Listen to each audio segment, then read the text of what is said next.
Inilah beberapa lembaga survei yang merilis hasil riset mereka terkait elektabilitas Capres-Cawapres pada November ini.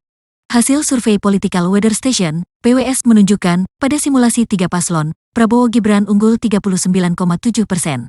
Posisi kedua diraih Ganjar Mahfud MD meraih 34,8%. Lalu ketiga ada Anies Cak Imin dengan 22,4%.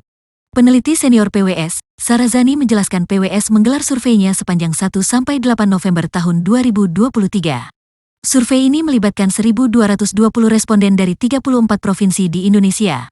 Berdasarkan survei Poltreking, pasangan Prabowo Gibran disebut berada di paling atas, disusul Ganjar Mahfud, kemudian Anies Cak Imin.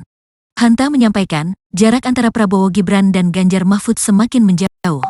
Pada saat yang sama, Anies Cak Imin semakin mendekati elektabilitas Ganjar Mahfud.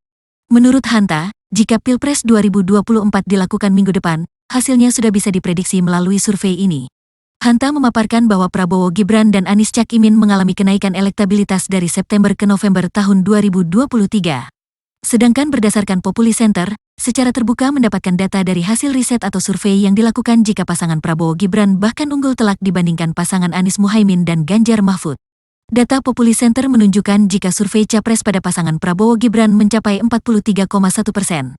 Lalu di posisi kedua Ganjar Mahfud dengan 23%, alias hanya selisih 0,7% dari Anies Baswedan, Muhaimin Iskandar.